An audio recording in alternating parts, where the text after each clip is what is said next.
je suis, en charge du pôle performance managériale qui accompagne la transformation, managériale sur l'établissement. Donc je vous présenterai un petit peu l'établissement et je suis accompagnée de Cyr. Donc Cyr, si tu veux te présenter? Oui, donc moi je suis Cyril Nabé et je suis dirigeant alors en interne on dit dirigeant de proximité d'une l'équipe service de la gare de Grenoble. Donc je suis, pour ceux qui viennent en gare, le manager niveau 1, on va dire, le plus proche des équipes en fait. Voilà. Donc je gère les équipes en gare.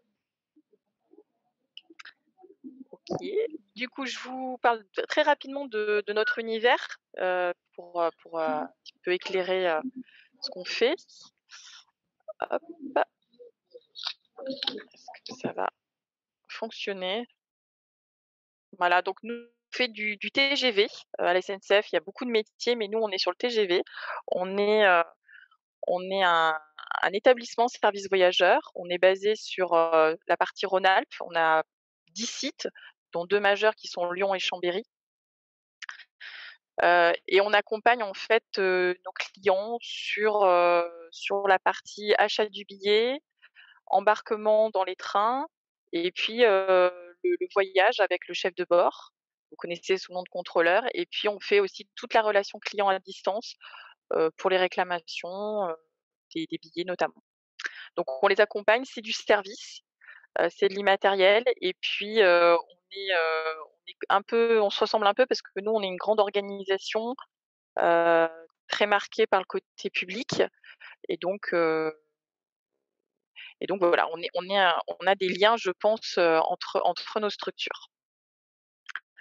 Donc ça, c'est notre métier et pourquoi une transformation? Donc en fait, au sein de notre établissement, notre directeur est quelqu'un qui, est très a été très marqué par son cursus professionnel, par, finalement les dysfonctionnements du monde du travail, qui entraînent des burn-out, qui entraînent du stress, qui entraînent, finalement, du mal-être au travail et il a été confronté à ça et puis du coup, il a, eu aussi des prises de conscience liées à un certain nombre de films, d'associations, de partage de connaissances qui l'ont amené à beaucoup réfléchir sur ces sujets-là, et donc qui l'ont amené à vraiment se dire: «Mais qu'est-ce qu'on peut faire aujourd'hui dans le monde professionnel pour que les gens se sentent bien?» Heu, pour ma part, moi, je m'associe complètement à ces réflexions-là. Ça a fait complètement écho, aussi, parce que comme vous, j'ai connu des managers qui m'ont, inspirée, qui m'ont, transformée, qui m'ont permis de m'éclater professionnellement et puis j'ai connu des managers, notamment un qui, a cherché à m'infantiliser, m'a communiqué énormément de stress, ne m'a pas permis, je dirais d'agir en fait, d'avoir du pouvoir d'agir. Donc c'est aussi voilà, c'est aussi, je m'associe complètement à cette prise de conscience parce que je l'ai vécu aussi. Heu, aujourd'hui, je viens témoigner en étant à la fois en charge de la transformation sur cet établissement où on est un peu moins de 1000 personnes et puis moi-même j'ai une équipe que je manage et je cherche à aller, vers ce management, plus éclairé. Alors notre intention, c'est que, chaque collaborateur se sente bien dans son travail pour bien le faire. Il trouve du sens et donc de la satisfaction et donc on cherche vraiment à aller chercher ce plaisir pour avoir cette fierté d'appartenance. Je vous ai mis cette petite phrase de Françoise Aubry, pour ceux qui connaissent, c'est, l'entreprise Favi, qui est une entreprise libérée, heu et hem et en fait, sa phrase, c'est de dire qu'un collaborateur heureux peut créer 5 points de cash flow et un collaborateur malheureux peut faire perdre 5 points de cash flow et un manager maladroit peut générer des dizaines de collaborateurs malheureux et c'est voilà, c'est une phrase qui nous parle beaucoup, sur le rôle finalement qu'a un manager et finalement la richesse de l'entreprise, c'est aussi la richesse humaine. C'est ce qui fait que, nos clients sont contents, aussi au bout en fait, hein. Sinon si on a des collaborateurs malheureux, ils n'arriveront pas à porter l'entreprise et la valeur elle est sur cet humain. Alors nous, bah, finalement, comment y aller? Parce qu'il existe plein de modèles, il existe plein de choses, plein d'approches et donc nous, on a eu un 1er choix qui était de dire: «On va essayer plein de choses. On va vraiment, essayer et finalement, on va s'appuyer sur les 1ers qui ont de l'appétence sur le sujet, qui naturellement y vont, parce qu'il y a des gens et donc on va proposer beaucoup d'éléments pour qu'ils puissent s'en saisir». Heu, donc ça a été notre première approche et puis il y a eu, la création de mon service qui a permis, de soutenir en fait, de mettre le tuteur pour que ça se fasse, justement pour proposer tout un tas de choses. Donc dans mon service, j'ai la communication interne, la QVT, l'excellence opérationnelle, donc c'est le lean management, la transformation digitale et la transformation managériale. Donc tout ça pour venir, soutenir la transformation. Donc pour nous, la transformation, c'est une approche systémique, c'est-à-dire qu'il y a tout ce qu'on peut faire autour de la relation, entre le manager et le managé. Il y a la culture, donc l'environnement qu'on propose favorable pour que ce soit possible, hein, pour donner la liberté d'action et puis des organisations qui sont un petit peu différentes, qui s'adaptent justement à ce nouveau management, à cette nouvelle culture. Alors je vais faire un zoom d'abord sur le le modèle de management. Donc nous, effectivement, on cherche à avoir un manager coach qui apporte du sens, du suivi, du soutien à ses équipes, et qui encourage le développement. Ce qui compte beaucoup pour nous, c'est que c'est une relation, en fait. C'est-à-dire qu'à un moment, on est aussi managé et on a aussi un rôle en tant que manager. Donc pour nous, c'est vraiment une relation gagnant-gagnant entre un manager qui encourage le développement, qui développe l'autonomie et la responsabilité. Mais derrière, il y a aussi donc nous, c'est notre mot à nous, c'est, collaborateur. C'est-à-dire que le collaborateur devient acteur, il devient, moteur et donc la contrepartie, c'est qu'on attend de lui de résoudre les problèmes, d'initier, de porter des idées. Parce qu'on est persuadé qu'il y a des tonnes de choses qui sont, à la main des agents et donc ils peuvent les mettre en œuvre et donc c'est un manager qui donne la possibilité de faire, qui soutient, qui est là, qui va être attentif à son équipe, mais à la fois, c'est aussi à son équipe de s'emparer, heu, de des choses et de résoudre et d'initier. Voilà et on est parfois dans le rôle de manager coach et parfois on est nous-mêmes, managés, donc on doit avoir ce rôle d'acteur, vers son manager. Alors notre ambition, donc ça c'était notre ambition sur la partie relation manager-manager. Sur la culture, notre ambition, ben, c'est, de développer un état d'esprit, qui permette de soutenir la démarche. Donc pour nous, il y a plusieurs volets dans cette culture. On est très attentif à la culture du prendre soin. Donc le prendre soin, c'est prendre soin, ça peut être dans l'organisation de la journée de travail. Nous on a des journées de service postées, bah, c'est éviter, c'est être vigilant sur les coupures, c'est être vigilant, sur l'amplitude. Alors bien sûr, on a des réglementations, mais c'est aussi d'être à l'écoute des équipes, heu, notamment là, on développe, des nouveaux espaces de vente, où les agents sont davantage debout, bah, d'être attentif au fait de mettre à disposition des tabourets. Enfin, voilà, c'est d'être attentif à nos équipes. C'est aussi prendre soin, dans en offrant aussi des services de bien-être autour de, médecine chinoise, ostéopathie, des choses comme ça, mais c'est aussi dans le métier, prendre soin. C'est pas mettre de réunion à 13 heures, par exemple. C'est développer la culture de celui qui fait qui sait. C'est-à-dire, qu'on se concentre sur, finalement, on ne raisonne pas avec des impressions ou avec des intuitions, mais on va chercher au cœur du sujet, celui qui rencontre la difficulté et souvent c'est celui qui a le problème, qui a déjà des pistes d'amélioration parce qu'il comprend pourquoi il a le problème. Voilà et aussi d'aller solliciter les experts quand c'est le moment et les parties prenantes pour prendre une décision. Donc vraiment, heu d'être attentif au rôle de chacun dans l'organisation et de ce qu'il apporte parce qu'il sait des choses différentes et il peut venir nourrir, l'autre. Donc la culture de l'amélioration continue, donc ça c'est la culture du lean. Donc là c'est, inversion de la pyramide, les problèmes résolus au bon niveau par ceux qui savent. Le manager vient quand l'équipe ne sait pas résoudre ou n'a pas les leviers, mais le manager ne sait pas mieux que son équipe. Voilà et puis la culture de la transparence, donc pour nous c'est important qu'il y ait un accès à l'information, qu'il y ait pas de pouvoir lié à la maîtrise de l'information et donc à une utilisation très, très forte du digital, dans nos équipes pour, heu pour transmettre l'information, pour donner, les chiffres de pilotage et cetera, pour finalement lever, des confidentialités qui n'ont pas lieu. Et puis notre 3e, objectif en fait, c'est l'organisation. C'est passer d'organisation, dite fixée à du vivant. C'est-à-dire qu'on est vraiment sur cette notion d'organique qui a été évoquée d'ailleurs je crois tout à l'heure dans la présentation. C'est que, ben, si on veut être agile, il faut être sur des organisations plus souples, donc fonctionner de manière beaucoup plus décloisonnée avec des principes, on va dire de communauté, c'est-à-dire de gens qui connaissent les sujets sur lesquels on peut s'appuyer, mais pas des personnes uniques, isolées. S'appuyer sur les compétences et les talents, c'est-à-dire, heu, les collaborateurs qui viennent, chez nous, enfin qui travaillent chez nous, ne sont pas que des agents de vente. Ils ont une vie, ils ont d'autres talents et on peut aller les chercher, on peut s'appuyer dessus. Et c'est ça qui est intéressant, c'est finalement de prendre toute la les compétences, tout l'univers de la personne au service de notre entreprise. Effectivement, dans l'organisation, avoir des fonctions transverses qui sont en soutien des entités opérationnelles et non pas, qui viennent leur rajouter une charge ou des exigences à leur quotidien qui est déjà très chargé puisqu'elles répondent aux attentes des clients. Donc voilà, donc ça c'est un petit ce qu'on cherche à faire, c'est nos enjeux.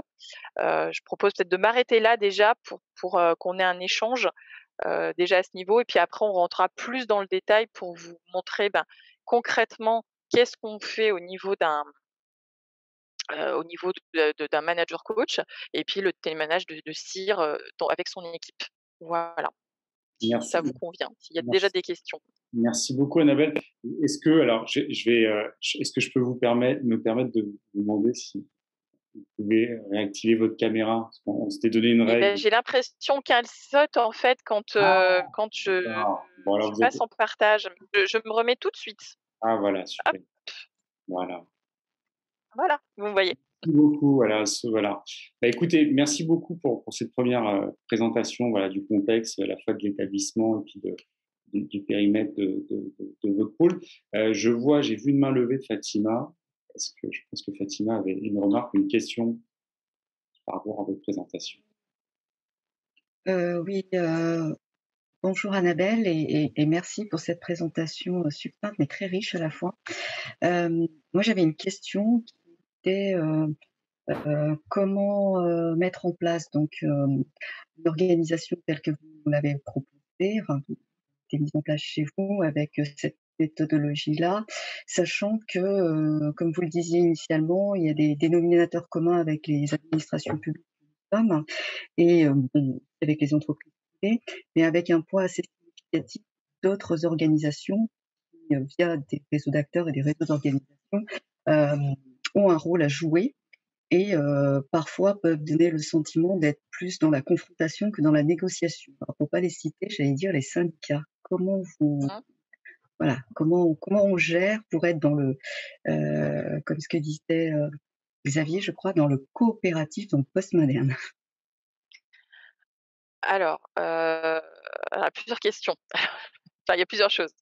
Alors, pour y aller, en fait, je dirais que dans un premier temps, on n'a pas annoncé tout de suite qu'on était dans une transformation managériale. On a fait le choix de commencer des choses par touches et notre dirigeant a été en mode, je dirais, je montre des choses. Je commence à diffuser des choses autour de moi et à donner l'autorisation finalement et à protéger la mise en œuvre d'un certain nombre de choses. Donc ça a été un peu la 1re année parce qu'on je vous l'ai pas dit, mais c'est la 3e année qu'on est, dans la transformation et la 1re année, c'était vraiment le côté, expérimentation où beaucoup d'éléments culturels, on a fait des conférences, on a fait, heu, des éléments pour ouvrir l'esprit. Donc ça, c'était vraiment pour la partie managériale et puis on a lancé donc, un séminaire qui mélangeait les agents, tout niveau hiérarchique, tout métier, d'une centaine de personnes pour travailler autour de l'appreciative inquiry, pour faire émerger, des idées et donc on a un collectif qui s'est mis en œuvre et qui a commencé à travailler sur l'émergence d'idées des agents Donc Cyr pourra vous en parler parce qu'il en faisait partie,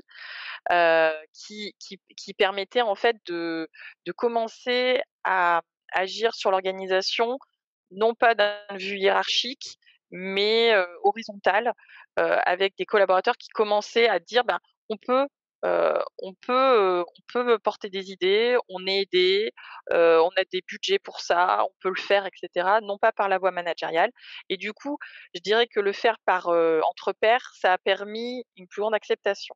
Donc ça, c'est vraiment pour emmener, le sujet. Après sur la partie, RH, oui, il y a des blocages parfois au niveau organisation syndicale, mais ce qui a été mis en place côté RH, c'est heu, ils font beaucoup plus de réunions, avec les en préambule, pour anticiper les déclarations de, heu, concertation immédiate, de faire un maximum de dialogue en amont, heu, avec beaucoup plus de présentation de sujets en cours, sur l'établissement de manière générale. Donc je dirais, c'est aussi parce qu'on a le soutien de la partie RH, relations sociales, qui essaye de travailler. Bon voilà, mais c'est pas parfait, je l'accorde. Il y a des crispations. Là, on a des sujets sur les équipes auto-organisées, il y a beaucoup d'inquiétudes, puisqu'on renforce ça sur un périmètre et voilà, ça génère des inquiétudes. Mais on n'a pas de Enfin, on n'a pas de gros blocages. Heu, Ils sont très contents, je sais, de la partie, je vais dire vraiment qualité de vie au travail dans le sens, prestation pour les collaborateurs. Ils sont même en demande et comme on a mis aussi beaucoup de choses en ce sens, je dirais qu'il y a ils prennent aussi le sujet, voilà. Mais je dirais qu'effectivement, c'est une approche en plusieurs bandes, voilà. Merci. S'il y a d'autres remarques, questions, n'hésitez pas à lever la main, voilà, ça on sur sollicite pas si c'est le cas. Heu, alors je vois pas, je suis en train de regarder l'écran, dans ce cas-là, on va permettre de poursuivre la présentation, mais ce que je voulais juste faire une remarque, c'est que c'est intéressant, je le disais, le 1er juin, on a eu un retour d'expérience, d'Orange France, donc d'un directeur d'un département, IT, enfin informatique, système d'information. Et c'est intéressant parce que une même question lui a été posée, voilà, et c'est intéressant de voir, voilà, de voir que finalement, voilà, il y a des questions, voilà, qui convergent.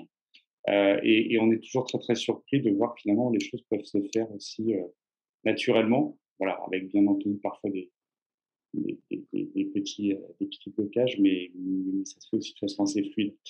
Ce que je peux vous proposer dans ce cas-là, Annabelle et puis Cyr, si vous voulez poursuivre, et puis comme ça, on aura encore un deuxième temps d'échange plus large. Et là encore, hein, n'hésitez pas, voilà, à lever la main ou manifester si vous souhaitez. On va faire vos remarques dans le chat, hein, si vous le souhaitez. Au fur et à mesure, on les prendra en compte. Voilà. Je pense que vous êtes des grands adultes, mais parfois la prise de parole, on n'est pas tous à l'aise de la même façon. Donc, s'il y en a qui préfèrent l'écrit, on pourra relayer également. OK, bah, du coup, je continue, si vous m'entendez toujours? Ouais, c'est bon? C'est parfait, Annabelle. Parfait. Merci. OK, OK, OK. Bon. Hem, donc là, j'ai essayé de rentrer un petit peu plus dans la partie très concrète, parce que là, je vous ai montré la vision, plus système, comment on a approché et quelles sont nos ambitions sur les différents domaines. Donc au niveau culture, on a fait différentes choses. Hem, donc plus concrètement, on a essayé de nourrir aussi nos managers et nos équipes, hein, parce que c'est pas que le manager qui doit, s'ouvrir à ça, hein, pour que ce soit compris. On a fourni des livres, donc des livres, type, Reinventing Organization de Lalou, par exemple, mais on a des choses sur, les accords Toltec, on a des documents, enfin voilà, on a plein de choses différentes pour ouvrir, voilà, pour que chacun puisse appréhender le sujet. On a fait des conférences managériales, ces fameuses conférences, gym, pour pareil, où on parlait de neurosciences, où on parlait de philo, où on parlait de différents sujets de métier, mais pour sortir le manager finalement de son quotidien, où finalement il est dans son opérationnel, dans ses sujets, et là d'un seul coup lui permet de prendre un peu de hauteur, de recul, et de se dire ah oui mais en fait je peux faire ça, il y a des ouvertures sur ces sujets-là. Voilà, dans le même esprit, il y a les cafés philo dont pourra vous parler Cyr. On a travaillé aussi la pleine conscience. Heu, on a travaillé sur le mentorat, donc des managers un peu plus seniors qui accompagnent des juniors, voilà, et ça fait réfléchir les 2 personnes, puisque chacune, le jeune, se développe, réfléchit, et en questionnant le senior, et bah, du coup, le senior s'interroge sur ses pratiques, sur ce qu'il fait. Donc ça permet de bouger, de commencer à bouger, en fait, parce que le sujet, c'est comment bouger. On a énormément travaillé sur Office 365, sur l'accompagnement, pour la prise en main du digital, pour faciliter les choses, et c'est vrai que le fait on était très volontaire sur ce sujet a permis que le passage au Covid avec le télétravail s'est bien passé parce qu'on avait déjà des pratiques qui avaient été lancées. Heu, on on a également, de la mesure de la satisfaction des collaborateurs, donc on a des outils, annuels et mensuels. Donc qui nous permet de prendre la température des équipes et donc de voir comment ils perçoivent le management, parce que finalement, il y a une chose, c'est le management qu'on produit, puis il y a le management perçu par l'équipe. Donc c'est intéressant d'avoir ces éléments-là. On a travaillé sur des solutions digitales pour simplifier la vie des collaborateurs. L'identité, on a fait également des Learnex, on a fait plusieurs visites pour nourrir en fait, pour, heu, pour faire poser des questions sur le métier, sur le manager. Et c'est toujours des moments, riches. Alors c'est vrai que c'est un peu stoppé avec le Covid, mais en tout cas, heu heu donner l'envie de faire autrement en fait. Voilà, de questionner, d'aller chercher quelque chose à l'extérieur et de faciliter l'accessibilité à ça. Et puis un point qui est très fort chez nous, c'est le coaching. On a la chance d'avoir du coaching interne et qui nous permet d'accompagner individuellement et collectivement les équipes, et c'est pas quelque chose que l'on offre uniquement, à l'encadrement, aux membres du CODIR, c'est proposé aux managers et aux membres d'équipe qui le souhaitent. Donc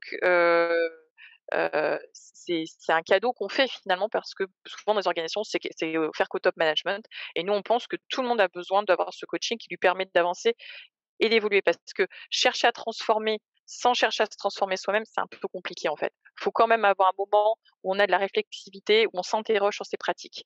Voilà. Donc, donc on a ce principe de codev. Heu, ensuite, bah, pour favoriser la prise d'initiative, on a, travaillé beaucoup, donc je vous ai dit la précédente écurie, donc ça c'est quelque chose de très fort chez nous, puisque, les personnes qui sont dans ce groupe ont rencontré, je crois la moitié de l'établissement, lors de tournées de terrain en fait, où ils vont au contact des équipes, où ils présentent ces sujets de portage de projets, et on a eu une quinzaine de projets mis en place, mais qui touchent à chaque fois soit l'intégralité de l'établissement, soit une partie. Donc les projets, ça peut être, créer une box naissance avec un cadeau, avec des partenariats extérieurs, des sponsors. Ça peut être créé, donc maintenant ils ont fait la box retraite, mais c'est pas géré par le pôle RH, c'est géré par les équipes qui ont envie de mettre en place ça. Ils ont créé, là ils sont sur un projet, de recyclage des uniformes. Ils ont travaillé sur comment améliorer les uniformes. On a des sujets, santé, on a des sujets, bien-être, de réaménagement d'univers de travail, avec des nouveaux équipements. Donc voilà, ça fait partie, c'est quelque chose d'assez fort chez nous, pour montrer aux agents qu'on peut prendre part à la vie de l'établissement, qu'on peut être actif. On a eu également de l'entrepreneuriat, avec des agents qui étaient, coachés en fait, qui appartenaient à un programme pendant 6 mois pour mettre en œuvre un projet, voilà. On a aussi des challenges autour de, de la satisfaction des collaborateurs et donc de la mise en place d'actions. Et puis, on a également, dans toute la partie résolution de problèmes, on accompagne avec différentes méthodes, en fait, pour montrer qu'il y a plein de façons de le faire, mais toujours de revenir à l'équipe. Donc, on a fait du design thinking, pour améliorer, un espace de gare. On a travaillé aussi sur des ateliers, en méthode de Lean, donc amélioration continue avec des résolutions de problèmes d'irritants du quotidien, travailler sur un agenda, plus Lean qui libère du temps dans l'agenda pour des temps de réunion et des temps avec l'équipe. Et des ateliers nudge aussi, la méthode nudge, je sais pas si vous connaissez, c'est par exemple, pour faire tenir la rampe, il y a un schéma, il y a un dessin, une phrase qui vous interpelle pour tenir la rampe, par exemple. Bah, voilà, on a travaillé sur ces choses-là, toujours pour mettre en action l'équipe. Dernièrement, on a fait, grâce à un thésard qui était avec nous, des des des réunions où, les équipes en fait, cherchaient comment elles pouvaient agir sur leur environnement, des petits pas, heu, en principe ce qu'on appelle le job crafting, comment j'agis sur mon métier pour, heu, pour que je retrouve du pouvoir d'agir et que je me sente bien dans mon métier. Donc voilà, on essaye plein de choses pour les amener. Donc on s'occupe à la fois des collaborateurs, parce qu'à un moment ou un autre, les collaborateurs, donc comment je peux contribuer, résoudre des problèmes, initier, porter des idées. Et puis on s'occupe également, heu, du manager. Donc on a développé là cette année un cercle des managers heu, pour qu'ils puissent, finalement grandir dans un collectif, parler de ces sujets de comment je deviens un manager coach, comment je fais pour justement développer, mes collaborateurs. Donc voilà, on agit vraiment sur les 2 aspects, pour que ça se rencontre, en fait.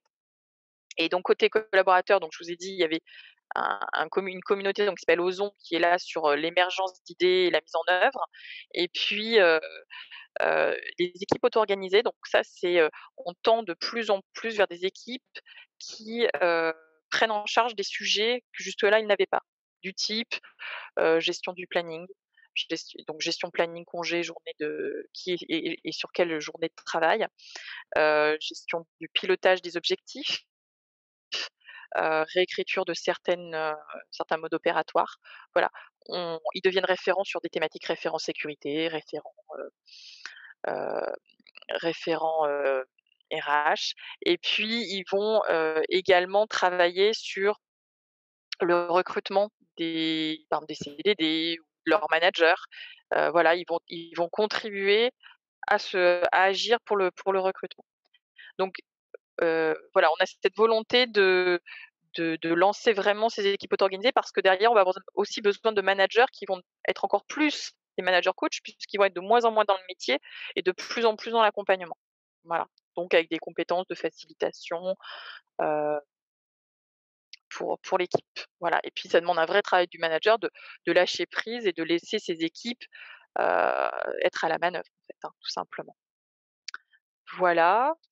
Et puis avant de passer la parole à Cyr, bah, voilà quelques pratiques qu'on essaye vraiment d'appuyer dans l'établissement de manière très concrète. C'est celui qui participe à la réunion. C'est-à-dire que, même si c'est une réunion de grands chefs, j'ai envie de dire, on envoie la personne qui connaît le sujet. Voilà. On envoie le chef de projet et qui est pas forcément entre guillemets «un gradé». L'important, c'est que c'est celui qui maîtrise le sujet qui y aille. C'est une valorisation énorme du travail fait par les équipes. Et et et je vais parler tout simplement pour le manager. Il y a aussi donc il fait grandir son interlocuteur, il l'aide à préparer sa prise de parole, heu et il le laisse, je dirais, prendre toute sa place et montrer la valeur de son travail. Et pour le manager, bah, c'est une grande fierté de voir ses équipes grandir. C'est aussi du gain de temps pour lui, parce que c'est des réunions auxquelles il ne va pas, sur lesquelles il n'avait pas de plus-value, et donc tout le monde est gagnant.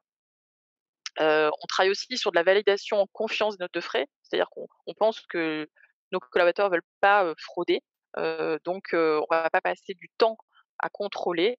On essaye de faire confiance. On travaille beaucoup la décision par consentement, c'est-à-dire on fait pas du consensus, on fait des tours de parole successives pour, aller chercher le consentement, chercher la meilleure solution et que chacun vive bien avec. On travaille aussi sur des bilatérales, ce sont des temps en fait, c'est le fait de donner du temps sacralisé à CN-1 pour avoir un temps pour parler non pas du métier, pas de l'activité, mais parler de la personne, de la relation interpersonnelle, de son projet personnel, de ce qui lui plaît, de ce qu'il n'aime pas, de finalement de quelle mise en situation il aurait besoin. Donc voilà, c'est un temps où on est à l'écoute de son collaborateur, où on peut être en posture de manager coach. Et puis comme je vous l'ai dit, on développe énormément le coaching individuel et collectif. Voilà. Je Merci, vais laisser merci. Cyr raconter lui de son peut-être de son point de vue opérationnel. Annabelle, si vous me permettez, parce que je vois que Frédéric a levé la main, donc Ah, ok. je ne dérange pas, et puis, à la suite de la question ou de la remarque de Frédéric. Oui, bonjour. Excusez-moi. Est-ce que déjà vous m'entendez bien? Parce que j'ai eu un problème de son au Oui. début, mais là, est-ce que ça va mieux? Bon, bah, parfait. Oui. Écoutez, en tout cas, merci pour cette mise en place qui est très intéressante. En effet, placer l'humain au centre du management et au sein de la structure, on va dire, est vraiment très intéressante et je pense que beaucoup d'entre nous y adhèrent. Malgré tout, c'est peut-être une question que j'ai posée qui est parfois complexe dans l'environnement qu'on est. Bon, on est dans une grande entreprise, nous sommes dans des grandes administrations, c'est toujours complexe. On est parfois lié à des personnes qui sont depuis de nombreuses années.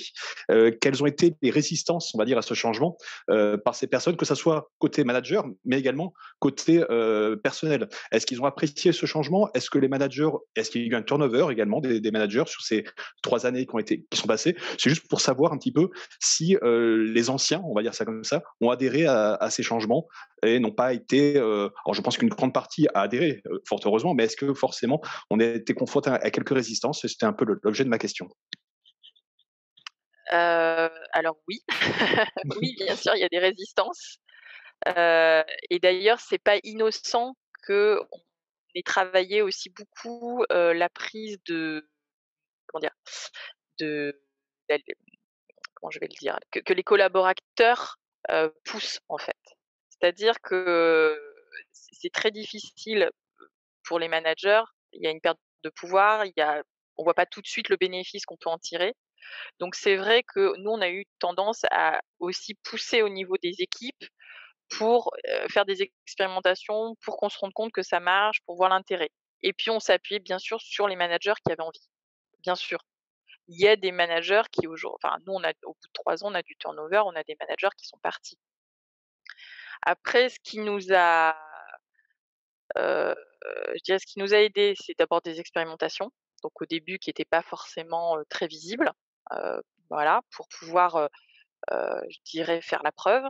Ensuite, c'est donc s'appuyer aussi sur les managers qui avaient envie et puis, on a la chance donc on a un directeur qui porte quand même le sujet et qui l'assume, qui protège, ses équipes, qui autorise et du coup, ce qui est intéressant, c'est qu'au départ, certains se sont dit: «Ouais, c'est un peu une lubie, il va rester 3 ans, il va partir, ça va tomber» et en fait, comme il reste et qu'il a un contrat, on va dire, moral avec son N+1 de rester longtemps parce qu'il est venu avec ce projet quand il a été recruté, et que son N+1, a pris la parole en séminaire de manager et nous avait dit avec ses mots qu'en fait il était qu'il validait ce qui était fait dans l'établissement.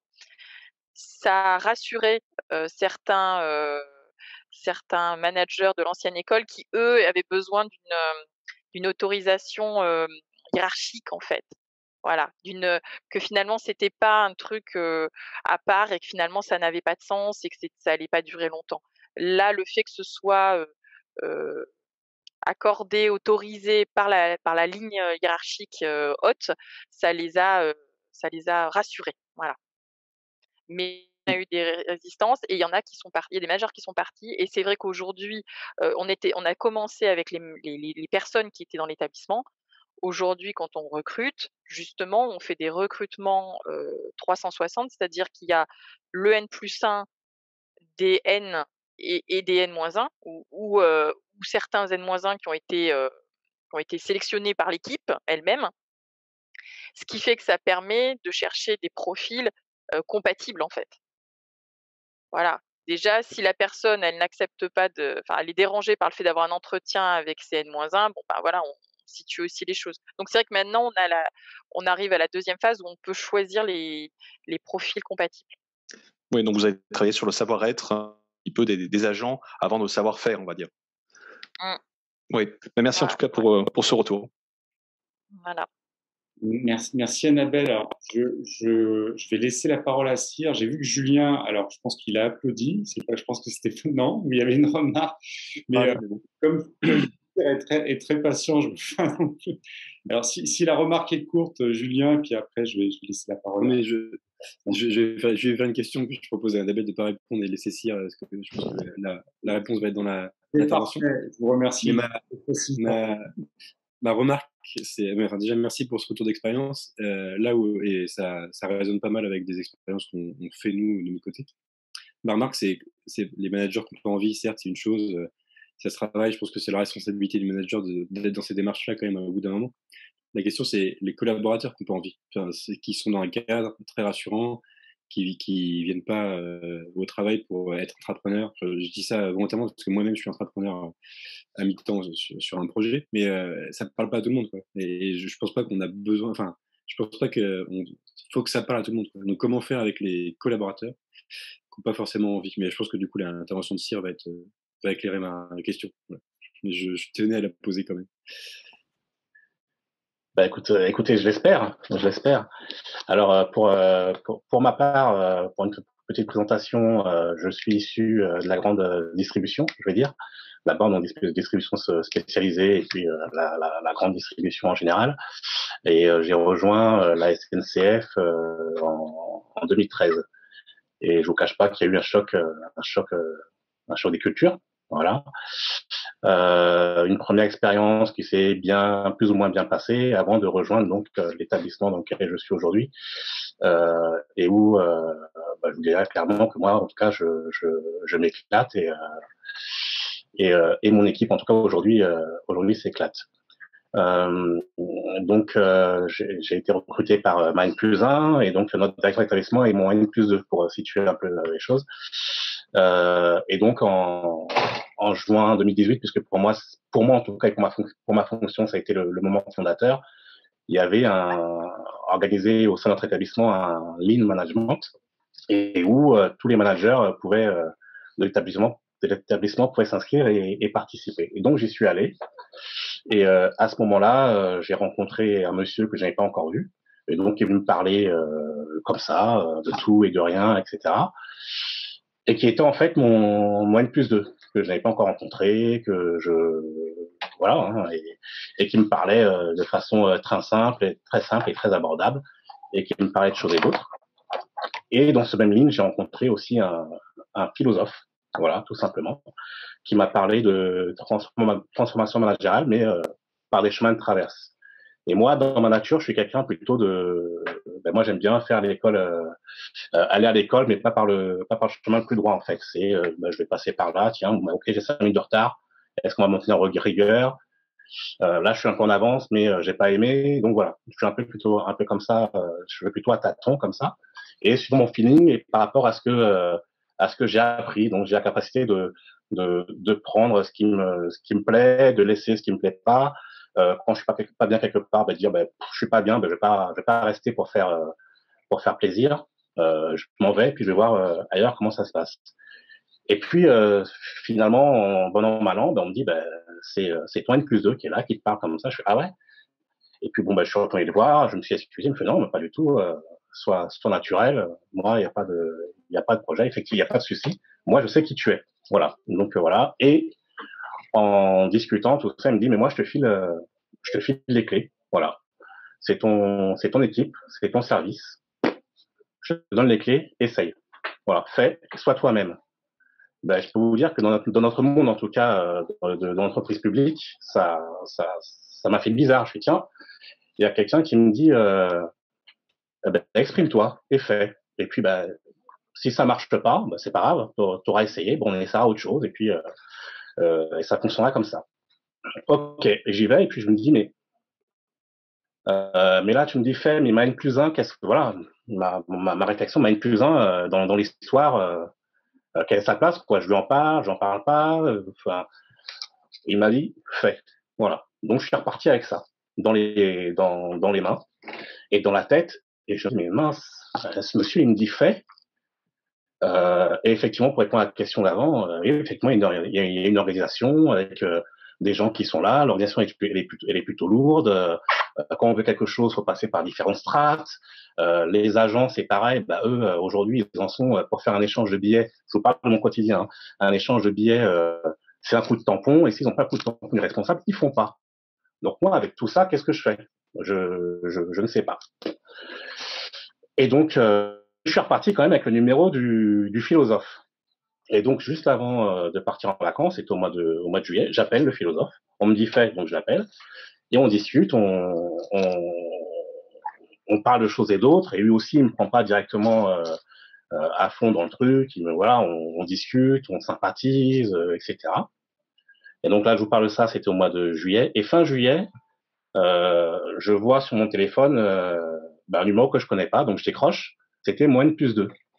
Donc voilà, le directeur de notre directeur d'établissement, qui me dit, écoute, tu as discuté avec telle personne qui m'a recontacté, et après tes vacances, je viendrai avec lui, donc te voir sur place, et nous allons mettre ce que tu as envie, il faut que tu réfléchisses sur ce que tu as envie, et on va bien en parler. Et ben ça a pas loupé, j'étais à peine revenu de vacances, que c'est mon N+2 qui me demande un rendez-vous, donc c'est quand même, pour moi, c'était quand même extraordinaire. C'est pas moi qui demande un rendez-vous à mon N+1 ou à mon N+2, c'est mon N+2 qui me demande un rendez-vous. Ok, donc ils viennent, voilà, et on discute. Et je leur donne mon idée et mes façons de faire, les difficultés que je rencontre voilà, avec mon équipe qui n'a pas forcément envie de changer. Moi, quand je suis arrivé sur le poste, je suis resté 6 mois à pas raconter ma vie, hein, mais à faire quasiment ouverture, fermeture, des fois 6 jours sur 7 pour observer l'équipe, pour voir ce qui va, les points, les forces de l'équipe, les points d'amélioration qu'on peut apporter, un agent qui est souvent en retard, pourquoi, enfin essayer de comprendre les choses. Et donc j'ai parlé de tout ça en fait. Et là, le philosophe me dit, écoute, moi je peux t'aider. Bingo. Et donc moi, étant conscient des coûts, je dis à mon N+2, mais ça va coûter de l'argent. Il fait, mais ça, c'est pas ton problème. Que ça coûte ce que ça coûte pas, c'est pas ton souci. Fonce, voilà. Tu fais avec le philosophe, foncez. Et ensuite, quand vous aurez fini, on en parlera. Et donc, on a mis en place sur mon équipe des cafés philo. Donc voilà. Donc c'était un temps d'1 heure où on se parle et on fait surtout exprimer les agents. Voilà. Et en fait, il faut savoir que moi, en tant que manager sur Grenoble, j'ai aussi des adjoints qui sont là et des adjoints qui étaient réticents. Donc, je vais vous expliquer pourquoi. Donc, premier café philo arrive. Je demande à mon assistante d'organiser la chose, de me libérer des agents sur la production, de les mettre plutôt sur les cafés philo, etc. Et la première chose qu'elle me sort, elle me dit oui, mais sire, la production. Je fais la production. Bah oui, si on retire les agents de l'espace de vente, ça va générer une file d'attente plus longue et de la satisfaction de la part des agents qui eux sont encore sur l'espace de vente et qui vont s'énerver, qui vont mal vivre la situation parce que leurs collègues sont partis pendant 1 heure et eux ils sont tout seuls. Je fais mais c'est pas grave, on va faire assez de café philo pour que tout le monde y passe et ce sera pareil pour tout le monde. Et donc voilà. Et donc on a commencé par là. Et c'est là la première fois que j'ai compris lors de ce café philo. Donc voilà, les agents, donc j'étais présent, hein, les agents commençaient à parler, ils avaient confiance, ils les a mis en confiance, hein, le philosophe, etc. Alors je reviens un peu en arrière. La philosophie parlait à des agents de la vente ou même la grande distribution. Pour eux, ils m'ont pris au départ, ils m'ont pris pour un fou, quoi. Mais on va faire la philo pendant 1 heure. Moi, la dernière fois que j'ai fait la philo, j'étais en terminale, quoi. Donc moi, la philo, je vois pas ce que ça peut amener et que ça peut changer dans mon métier. Donc, on a eu effectivement ces freins-là et on a fait cet espace de dialogue et où je me suis rendu compte que mes agents ne prenaient pas de responsabilité parce qu'en fait, le coup de tampon, c'était pas de se dire je peux faire. En fait, c'était pas autorisation pour faire, en fait. Le coup de tampon, c'était pour se dédouaner. Donc, il y a une différence entre je peux faire et je me dédouane. Et en fait, lors de ce premier café philo, c'est ce qui est ressorti. C'est tout ce qu'ils font, il faut que ce soit validé par le chef parce que ça les dédouane, en fait. Voilà, ça leur retire de toute responsabilité. Et là, j'ai eu cette prise de conscience en me disant, mais non, mais là, c'est pas possible. On peut pas en être là. Moi, un agent qui fait un échange ou un remboursement à un client, il faut qu'il puisse le faire de façon normale et qu'il se sente rassuré et en responsabilité.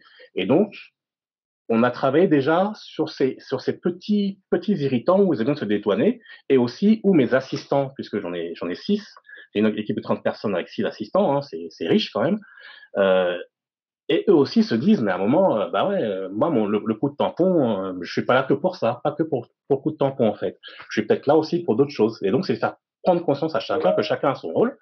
Et moi, en tant que manager, bah ouais, il y a des tâches, par exemple, l'organisation, ben moi, je me suis dit à un moment, mais moi, l'organisation, je vais pas la faire. J'ai une assistante qui est là. Et, ben, quand j'en ai parlé, ben, elle était ravie, en fait. Elle était ravie d'être là et qu'on lui confie cette mission et cette responsabilité. Et donc tout ça, mis bout à bout, c'était pour amener mon équipe vers une, une autonomie, mais en leur faisant comprendre qu'il n'y a pas d'autonomie sans responsabilité. Voilà, il faut être responsable pour pouvoir être autonome. Et de se dire aussi, ben voilà, oui, effectivement, tu as le droit à l'erreur, tu as le droit de te tromper, mais moi, je suis là pour ça. Moi, c'est de ma responsabilité de dire, ben, si on vient me demander des comptes, de dire oui, effectivement, c'est moi qui donne l'autorisation à mes agents de prendre sur eux et de faire les choses. Et oui, on s'est trompé, ouais, aussi, il s'est trompé sur sur tel item, mais je vais quand même pas le sanctionner parce qu'il s'est trompé une fois dans l'année ou 2 fois dans l'année, quoi. Moi, mon rôle, c'est au contraire, c'est de les accompagner et qu'ils soient libres, et moi aussi d'être libre dans tout ce que je fais. Mais je comprends tout ce qui s'est dit tout à l'heure avec le turnover, etc., etc. C'est très compliqué quand quelqu'un vous dit, voilà, je te donne les clés du camion et vas-y. Moi, je peux comprendre que ce soit compliqué, mais en même temps, c'est ce sentiment de liberté et ce sentiment de pouvoir être acteur et de pouvoir tester, parce que je teste des choses sans demander aujourd'hui, de pouvoir tester les choses et de me dire, bah oui, j'ai le droit de me tromper aussi, même à mon niveau, j'ai le droit de me tromper, mais c'est pas grave, j'ai testé. Ben, aujourd'hui, on arrive à des équipes, en tout cas pour la mienne, qui, au bout de 3 ans, a des super résultats ben, je le dis, hein, des super résultats de satisfaction client, des super résultats de satisfaction agent, parce que pour moi, l'un ne va pas sans l'autre. Et aujourd'hui, moi, je peux me positionner comme coach, voilà, aujourd'hui, comme référent dans mon équipe. C'est-à-dire qu'aujourd'hui, moi, quand je pars en vacances, je suis pas inquiet. Voilà. Je peux couper mon téléphone. Je coupe mon téléphone. Et je sais que quand je reviens, mon chantier, puisque chez nous, on dit des chantiers, eh ben, il aura tourné. Et puis, ben, s'il y a eu des erreurs, ben, on en discute. Voilà. On remet les choses à plat. Et, et on avance. Voilà. Et donc, aujourd'hui, au bout de 3 ans, on a une équipe qui est sur notre axe TGV et une des meilleures équipes en taux de satisfaction client, une des meilleures équipes en taux de satisfaction agent. Et c'est une des équipes qui aujourd'hui, oui, est autonome. Et moi, j'ai un cadre, effectivement, j'ai un cadre qui a été donné par mon établissement et par mon directeur d'établissement. Mais je suis libre dans ce cadre. Je sais qu'il y a des limites que je peux pas dépasser, mais il n'y a rien qui m'empêche d'aller tester les choses. Et aujourd'hui, avec ma N+1, j'ai une relation qui fait que je lui dis, bah tiens, je ne suis plus dans est-ce que je peux faire ça? J'ai dit, bah tiens, j'ai fait ça et c'est en train de fonctionner. Ou j'ai fait ça, ben je me suis trompé sur ça. Bon, ok, voilà, je l'ai informé, je l'ai fait. Ça fonctionne pas. Et aujourd'hui, on est parti d'une équipe de vendeurs purs et durs qui étaient là pour vendre des billets de train. Et tant pis si on n'a pas de la clientèle, et tant mieux si on a beaucoup de clients, ou même ça m'embête, on a beaucoup de clients et je n'y arrive pas, etc., etc. À une équipe qui aujourd'hui ben, sort de son guichet et va jusqu'à faire des départs de train. Voilà. Et tout cela en 3 ans, parce qu'à un moment, on m'a donné les clés de mon camion, hein, comme on dit. On m'a laissé m'exprimer, on m'a donné les moyens. Donc, comme Annabelle disait tout à l'heure, j'ai eu du coaching aussi. Voilà, il y a des choses où j'avais des points d'amélioration, où ben moi, je suis beaucoup dans l'aura, dans l'explication, etc. Et où j'ai été accompagné par un coach, parce que dans notre organisation, quand même, l'écrit est important. Et où j'ai eu un coach qui m'a dit, bah oui, effectivement, il faut que je t'accompagne sur ça, parce qu'on a su identifier, j'ai su identifier que c'est mon point faible, et qu'il y a du rédactionnel, et que tout ce que je fais, tout ce que je mets en place, ça fonctionne effectivement, mais je laisse pas de traces. Voilà, c'est fait, ça fonctionne, mais je laisse pas de traces. Donc aujourd'hui, j'apprends à laisser des traces. Et moi, il y a une phrase que j'aime bien du patron de Virgin, Richard Branson, qui dit soigne tes collaborateurs, ils soigneront tes clients. Et ben on est complètement dedans. Voilà. Moi, mes agents, ils ont rien contre la dématérialisation. Aujourd'hui, ils sont dans le test parce qu'on leur a montré que voilà, il faut tester les choses et qu'en testant, on peut évoluer et changer. Donc, ils sont dedans. Ils sont toujours volontaires pour tester les choses. Ils sont toujours volontaires pour pour aller montrer, parce qu'aujourd'hui, voilà, c'est accepté. Oui, telle personne sort du chantier pour aller expliquer ce qu'on fait, etc.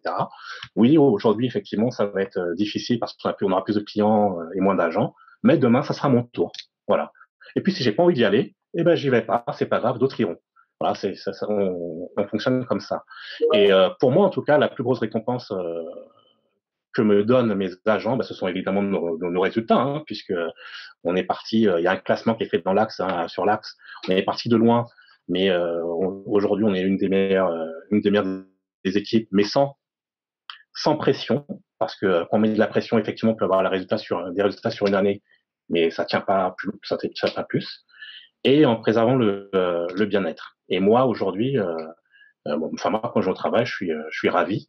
Et ma récompense, et je veux la donner aujourd'hui, c'est quand mes agents me disent, mais ouais, effectivement, on a fait ce métier-là pendant 20 ans avec ses carcans, etc., etc. Mais aujourd'hui, on a vraiment l'impression de ne plus faire le même métier. Voilà. Merci beaucoup, Cyr, pour ce témoignage. Alors, j'allais dire d'un leader libéré.